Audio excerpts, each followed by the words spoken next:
never going to force anything down your throat. He's going to present it to you, and you are going to make the decision yourself. Even Satan is not going to force you into anything in life. If you make the right choice, that will be the consequences. If you make the wrong choice, that will be the consequences. So, your life might have gone so bad to the worst, and you say, well, I have no more hope. No, it's not true. There's always a possibility for a reverse. The Bible says, if you do well, will you not be accepted? Genesis 4:7. The Lord came to Cain. Cain had made a major mistake. He had offered an offering that was not accepted. For some of us would have said, well, God never accepted my offering. It is finished. And you go on pity party. Moody. But God said, no. I know you're a human being. You can make mistakes. But if you do well, will you not be accepted? You have failed so much in your life. But there is an if.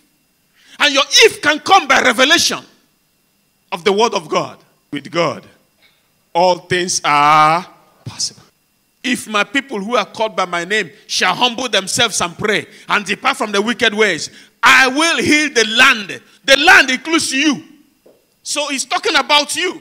First see it, that's talking about you. And that is in 2 Chronicles 7:14. 2 Chronicles 7:14. Please take note of these scriptures. If my people, there is an if. It also means that if my people who are called by my name refuse to humble themselves and refuse to pray and refuse to depart from their evil way, what will happen? What will happen? The other part of the line will fall. As a born-again Christian, stop blaming any witch for your problem, because your life is determined by the choice you make. If you understand the power of God and who God is. I remember I told them not to put this on YouTube or that. They had to cut that part off. I was in Kenya to minister. And while I just came in, before I started, the Lord just told me, there are witches in the meeting. Tell them to come out. For their own good. Tell them just to come out. And when I did, the pastor was looking at me. I had to obey. I said, there are witches in this meeting. It's a large meeting. And they said to come out one after the other. About 12 of them came out. Of course, they knew that if they didn't come out, if they understand the other part of the line, what will happen? When a man doesn't plan his life well, he's looking for a witch to blame. We are the ones empowering Satan by giving him the right to rule over our lives. We open the door for Satan to come in and come in at will and deal with us and go, and we are crying, God, please, how can this happen? And God says, but God will just say, then you open the door. If you did not open the door, he can't come in. It also means that if your foundation had been broken, because with God all things are possible, it also means that if you rebuild the foundation, you will not begin to stand. What am I trying to say is that nothing is lost. Tell your neighbor, nothing is lost. I say, as far as God is concerned, nothing is lost. As far as God is concerned, nothing is finished for a man except you're dead. As far as you're breathing, things can turn around. I am trying to say, no matter what you are going through, as far as you are breathing, things can turn around. If you know that with God all things are possible, then you can never give up till you give up life. God has given us all that we need for life and godliness. He has given it to us. God is not going to bless you with money if you don't fulfill the conditions.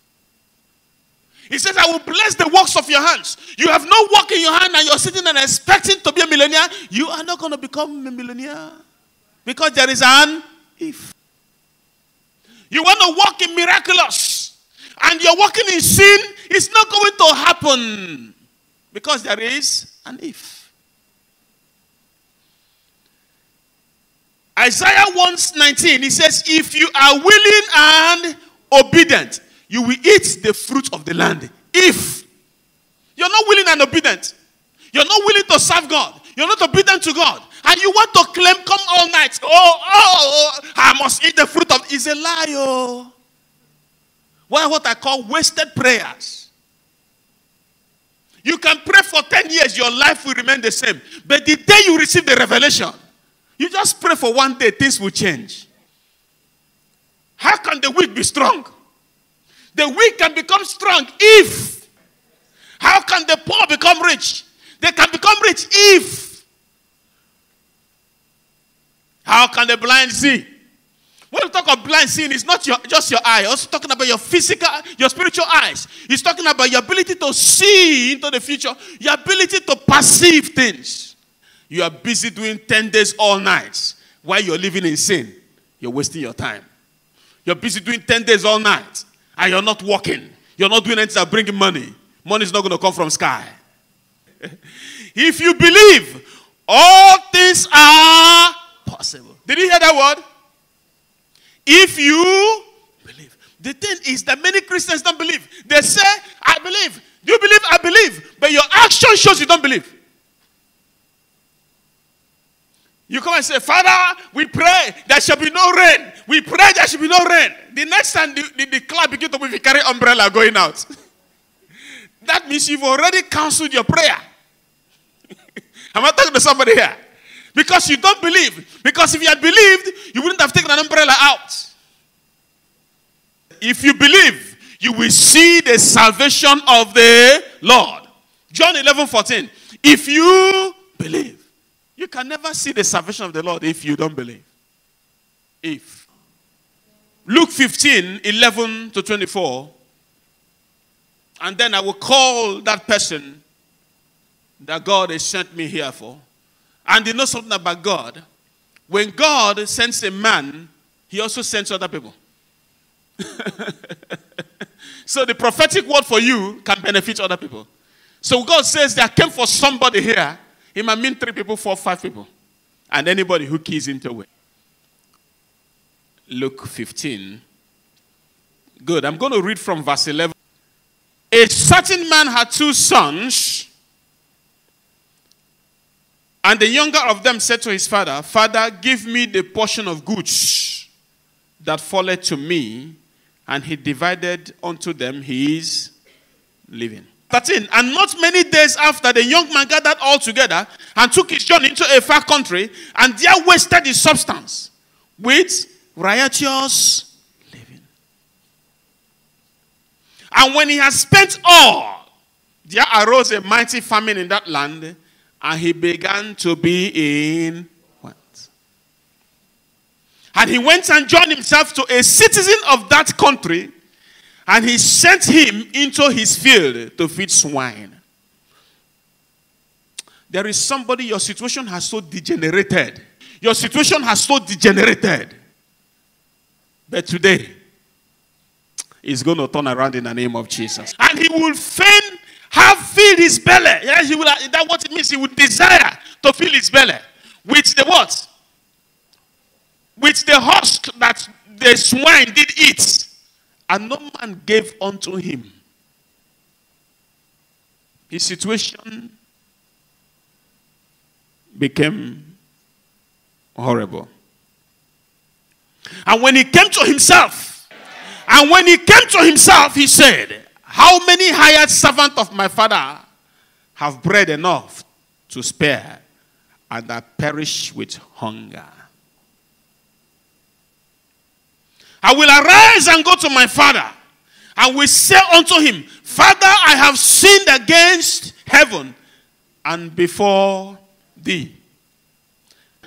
If the boy did not turn around, he would have died of hunger, isn't it? But there was an if. he turned. Tell a neighbor, if means turning around. Now look at verse 19. I am no more worthy to be called thy son, and make me as one of thy hired servants. And he arose. Now, the first, there was a thought. The second, he took action. He arose. God will make you arise. And he arose and came to his father. But when he was yet a great way off, his father saw him and had compassion and ran and fell on his neck and kissed him. Look at what the father did. When the boy was far off, the father was the first to see him.